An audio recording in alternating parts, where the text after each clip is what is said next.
Halo sahabat-sahabat semua, jumpa lagi dengan saya Anne Gracia.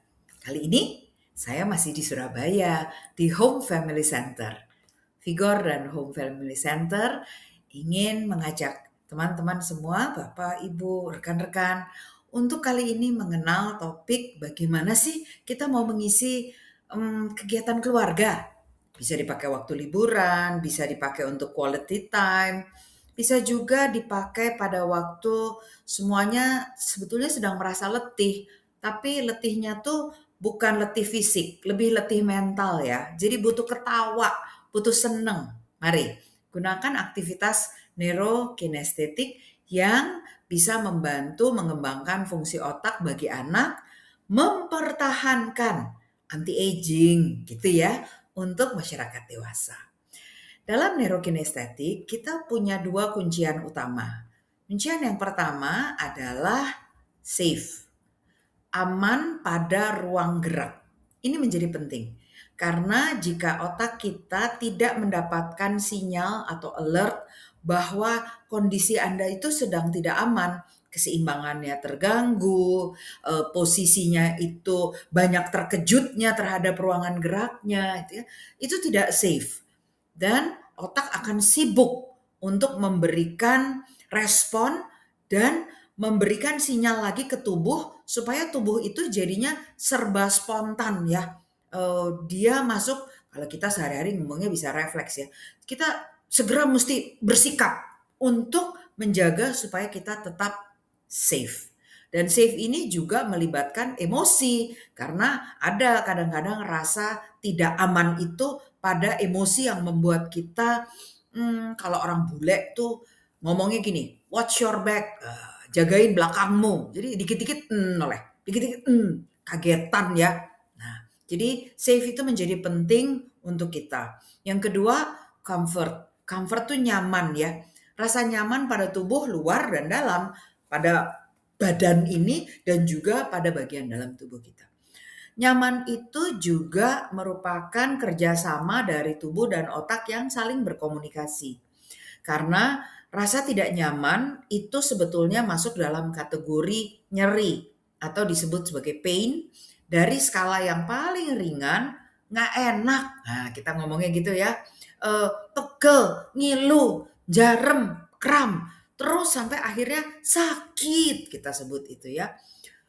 Dan kondisi tersebut itu juga akan membuat otak sibuk mencari cara untuk mengatasinya. Dan pada waktu nalar kita sampai tidak lagi sanggup mengatasi, kita nggak punya akal lagi, maka saat itulah emosi akan meledak. Emosi akan meledak pada dua arah kemungkinan, tapi sekarang memang sudah cukup banyak ya rekan-rekan sejawat psikologi itu akan menyebutnya tiga ya. Jadi selain fight, memeranginya dengan emosi yang terlihat keluar, atau flight, menjadi terdiam, terisolasi, depressed, atau freeze, numb, beku, baal, nggak kepengen berasa apa-apa gitu. Itu kalau kenyamanan kita terganggu ya. Nah, otak kita itu dengan tubuh saling berkomunikasi banget. Jadi dari tubuh memberikan sinyal ke otak, lalu ini ada garis yang berwarna merah ya, yang kecil, panah merah kecil ini menuju kepada satu titik yang di sini namanya tuh has homunculus, artinya area khusus di otak yang menerima sensasi tubuh, tapi langsung dia juga mengirim sinyal ke tubuh. Lalu pada pekerjaannya otak besar, yang besar nih ya, dengan otak bagian tengah yang banyak organ kecil-kecilnya itu selalu akan berkomunikasi. Tinggal mana yang akan lebih kuat merajainya. Yang bagian tengah dengan banyak organ kecil-kecil itu yang mengelola emosi, ya. Itu yang menyimpan memori-memori dengan warna atau nuansa emosi. Sementara kalau otak besar itu menyimpan memori yang nalar dan juga pada otak besar bagian belakang yang menuju ke arah otak kecil akan menyimpan memori gerak. Nah, sahabat semua, pada waktu kita tahu bahwa otak dan tubuh itu saling berkomunikasi, persarafan itu turun melalui area di tengkuk ya. Jadi area pada tulang belakang kita di belakang leher ya, yang akan mempersarafi seluruh tubuh. Ada yang mempersarafi ke tubuh, otot, ada yang mempersarafi ke jeroan. Jadi gangguan pada tulang belakang itu bisa timbul rasa tidak nyamannya itu pada tubuh, kesemutan, baal, sampai tidak mampu menggerakkan otot, atau ke bagian dalam ya, ada mules-mules, ada lambung yang tidak nyaman, atau sesak napas, atau deg-degan banget gitu. Itu semua datang dari persarafan komunikasi otak dengan tubuh ya. Nah, pada kondisi yang tadi kita sebut sebagai safe, itu kita punya dua bagian penting. Yang pertama mata, yang kedua organ di belakang telinga. Mata dan organ di belakang telinga itu punya koneksi yang khusus di otak. Namanya aktivitasnya disebut vestibular atau organ-organ penyetara keseimbangan. Ya, jadi mereka adalah bagian-bagian yang membuat keseimbangan itu ditera atau diukur, lalu kita tahu bahwa kita ini sudah aman. Gitu. Di mata itu berhubungan dengan otot-otot. Otot mata itu pada satu bola mata ada di kanan kiri, atas bawah, serta ada yang melingkar. Melingkarnya tuh setengah bawah dan setengah atas. Itu yang membuat mata kita bisa berputar gitu ya. Lalu kalau di telinga, di atas sedikit daun telinga kita di dalam itu kita punya organ yang seperti siput bentuknya, dan di ujungnya kepala siputnya itu ada 3 cincin. Di dalam tiap cincin ini ada bagian kecil yang seperti mahkota cincin ya. Dia ada bulu-bulu di dalamnya. Jadi bulu-bulu ini akan ikut bergerak. Kalau kita miring itu bulu-bulunya menyeimbangkan ke arah lawan. Kita miring ke tempat lain, dia bulu-bulunya bergerak. Kita nongak ke belakang, bulu-bulunya ke depan. Kita ke depan, bulu-bulunya ke belakang gitu. Jadi bulu-bulu ini yang kemudian mengubah aliran cairan dan mengirim sinyal ke otak bahwa kepala kita itu sedang bergerak. Bergeraknya kemana itu tergantung pada gerakan si bulu-bulu tadi. Ya. Maka salah satu aktivitas seperti aktivitas Superman ini itu menjadi aktivitas yang mendukung informasi otak ke tubuh, karena di daerah tengkuk ini jelas mengalami fleksibilitas yang baik sehingga tulang-tulang belakang kita di daerah tengkuk itu posisinya selalu membuka, memberikan ruang pada lubangnya supaya gerakan aliran saraf pada serabut-serabutnya itu nggak ada yang kejepit, nggak ada yang ketekan. Ya, nunduk melulu karena gadget, karena nulis, karena ngetik, itu akan membuat area tulang belakang kita berubah lengkungannya. Itu membuat kita kadang-kadang kesemutan tuh di jari-jari. Yang paling sering duluan tuh jari kelingking ya, yang suka kesemutan atau malah baal. Oke. Nah, kita mau memperkenalkan kepada teman-teman semua aktivitas untuk gerak dan komunikasi. Namanya alfabet engram kinestetik. Dia bentuknya sekarang alat bantunya adalah kartu. Karena dengan kartu ini kita bisa menyusun huruf, dan susunan huruf itu dibuat sedemikian yang kalau hurufnya dibunyikan, huruf tuh punya bunyi loh. Nggak cuma gambar ayam punya bunyi kokok petok, enggak. Tetapi huruf juga punya bunyi. Misalnya kalau ini yang muncul huruf D namanya, bunyinya D gitu ya. Nah, kalau bunyi-bunyian ini dibunyikan secara cepat, maka terbentuklah bunyi bahasa. Artinya kita bicara dengan artikulasi dan dimengerti oleh lawan bicara kita. Nah, rekan-rekan, ini kartu-kartu ini berguna pada waktu kita memanfaatkan aplikasi khusus untuk membuat kartu ini memunculkan varian gerak. Kalau hijau ke hijau, nanti ada varian warna lain ya. Tapi kali ini yang dipublish oleh produsennya baru warna hijau ya. Jadi dengan warna hijau ini ada komposisi gerak yang dipantik oleh setiap jenis huruf. Gimana sih contohnya? Kita lihat ya di yang berikut ini. Jadi ini ada aplikasinya. Kemudian setelah aplikasinya dibuka, namanya alfabet engram kinestetik. Tuh ya. Nanti kita pilih yang belajar huruf dan pilih warnanya. Keluar panduannya. Kemudian kalau kartunya kita keluarkan, keluar nih bonekanya. Ya, itu gerakannya. Kita bisa cari-cari sedikit, putar ya, supaya bisa melihat gerakan itu dari samping atau bahkan dari belakang. Supaya kita tahu persis cara geraknya. Ya, ini bukan hanya melihat gambaran gerak 2 dimensi yang bisa-bisa kita salah. Lihat tangannya keangkat sepertinya apakah ke depan, 90 derajat, 45 derajat, 30 derajat. Kalau menggunakan aktivitas melalui kartu augmented reality ini, kita bisa lihat betul bagaimana sih gerakannya, ya. Dan di situ ada kode kanan kiri. Nanti kita bisa pakai ya kode kanan kirinya. Lagi pada huruf yang berbeda. Ya. Titik keluar bonekanya. Tuh, jadi kalau huruf U, ke tangan, ke kaki. Jadi kalau F sama U tadi mau sama-sama disebut, gerakannya udah tahu dong ya. Yang satu pakai kaki bersilang, tubuhnya bersilang, tubuhnya angkat kaki satu dan diam. Nanti lagi ya. Sekarang pakai T. T gerakannya beda lagi. Gerakan huruf T ternyata adalah kakinya dibuka, kakinya malah ditutup, terus tangannya gerakan dari terentang ke depan tubuh. Wah, ini huruf T. Mana nih kalau melihat dari pinggir?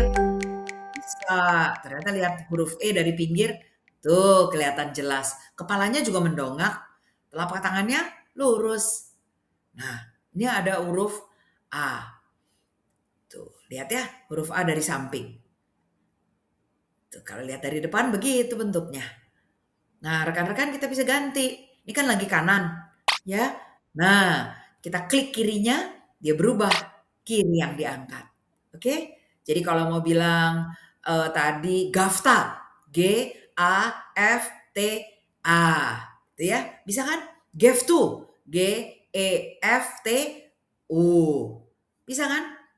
Jadi manfaat dari alfabet engram kinestetik ini adalah untuk memberikan stimulus, di mana stimulus itu bukan hanya gerak yang dihafal dan diulang-ulang sehingga menjadi automation atau otomatisasi. Bukan, justru gerakannya sih dihafal, tapi kemunculannya tak diduga. Kejutan gitu ya. Karena bisa saja ibu misalnya mengatakan, menyebutkan bumbu dapur gitu ya, jahe. Lalu bapak dan anak-anak sama-sama, J-A-H-E, gimana tuh cara geraknya ya. Lihat, lupa, keluarin kartunya, susun dulu kartunya, intip dulu pakai aplikasi AEK, Augmented Reality. Lalu gerakan. Habis itu anaknya, nggak mau kalah. Anaknya karena baru ada project science di sekolah, menyebutnya gunung. Nah, dia pakai gunung. Oh, ayah bingung. Aduh, ayah biasanya ada di kantor. Kalau di kantor kerjaannya ayah ketemunya sama apa? Komputer, kata ayah. Waduh, ayah panjang bener gitu ya. Atau bisa permainannya juga menjadi sambung kata. Ini misalnya anak yang duluan menyebut taman, ayah masih sambung. Ayah menyebutnya dengan taman bunga, ibu sambung lagi, taman bunga Nusantara. Nah, terus anak sambung lagi, udah taman bunga Nusantara indah katanya. Ayah sambung sekali, wah jadi seru ya, nyambung-nyambung terus. Jadi ada berbagai cara. Bisa juga dengan anak bergerak, nggak bilang apa-apa. Ayah dan ibu, ayo tebak, saya bilang apa dengan gerakan tubuh saya. Jadi tubuh yang bicara. Nah, dengan kondisi ini sebetulnya kita sudah menstimulus banyak sekali area di otak dalam suasana yang menyenangkan bermain ya. Kita di alfabet engram kinestetik itu sudah memenuhi persyaratan dasar dari kebutuhan gerakan yang satu, menstimulus sensori motor pada keseimbangan dan gerak persendian atau yang disebut proprioception. Jadi tahu tuh kelenturan dari semua sendi baik di jari-jari, karena ada ya yang bentuknya jarinya dilengkung gitu ya, terus pergelangan tangan, siku, bahu ya, kepala mendongak, badan rotasi diputar ya, kemudian kaki yang bergerak gitu. Kaki yang cuma nunjuk atau kaki yang diangkat, itu semuanya dipenuhi dalam varian gerakan di alfabet engram kinestetik. Kemudian ada gerakan-gerakan yang sebetulnya disimpan oleh manusia dari sejak bayi di otaknya yang seharusnya tidak boleh muncul. Karena kalau dia muncul itu artinya kita geraknya nggak direncanakan, geraknya kita itu tidak memenuhi safe and comfort tadi. Maka dengan alfabet engram kinestetik itu semua yang disebut primitif refleks akan ditekan, digantikan dengan gerakan-gerakan yang terkoordinir dan terencana dengan baik. Ya, lalu akan membuat kita lebih aware, lebih awas, lebih sigap menghadapi kondisi di sekitar kita. Karena tubuh kita lebih luas untuk bergerak kemana saja dan punya keseimbangan dalam waktu yang bersamaan karena tubuh atas dan tubuh bawah saling melindungi dengan gerak bersilang. Jaga kegiatan di sini memenuhi semua gerak-gerak dasar yang biasa dipakai sehari-hari. Misalnya yang disebut dengan squat. Squat itu berarti kita membungkuk tapi tidak dengan posisi melengkungkan tubuh yang membahayakan tubuh punggung bawah atau orang suka bilang hati-hati nanti low back pain katanya gitu, LBP katanya gitu ya. Itu sudah dicegah lewat latihan squat yang ada dalam huruf-huruf di alfabet engram kinestetik. Lalu ada gerakan juga di mana kita melengkungkan tubuh ya di panggul ya. Kemudian gerakan kaki, menantang otot-otot kaki supaya bisa tetap memiliki kekuatan menopang tubuh ini ya. Ada mendorong, ada gerakan seperti menarik gitu ya. Itu sudah dikombinasikan. Gerakan-gerakan itu tidak mungkin kita lakukan jika kita tidak memberikan atensi penuh. Karena di alfabet engram kinestetik ini ada persyaratannya. Nih, persyaratannya adalah gerakannya harus dilakukan bergantian pada tubuh kiri atau kanan. Jadi kalau A-nya pakai gerakan tubuh kanan, huruf keduanya mesti mengaktifkan tubuh kiri. Tapi ada yang gerakannya itu netral, jadi tidak menggerakkan anggota tubuh kanan atau kiri sebagai prioritas dominasi. Tapi dia netral gitu ya. Ada. Tapi kalau dia tidak netral berarti ada pilihan yang kanan atau kiri, tergantung mana yang dimulai dari kaki dulu gitu ya. Nah, kalau habis misalnya ini kakinya berarti kaki yang kanan ya. Terus kena huruf yang netral, berarti gerakan berikutnya mesti menggunakan gerakan tubuh yang kiri. Maka pasti atensi itu akan terbentuk dengan baik. Jadi bonus tambahan selain ini merupakan gerak yang memantik komunikasi, keseruan, lucu-lucuan ya gitu. Tapi sebetulnya bonusnya adalah terbentuk fokus. Dan fokusnya itu fokus yang kemudian juga bisa mengingat-ingat bagian dari PR, tugas. Tugas apa? Tugas nanti gerakan berikutnya tuh gerakan yang mana gitu. Surprise, keluar huruf apa, berarti kita mesti memanggil memori yang lama itu. Dan kita akan memiliki selective attention. Karena kita mesti mutusin kiri apa kanan nih.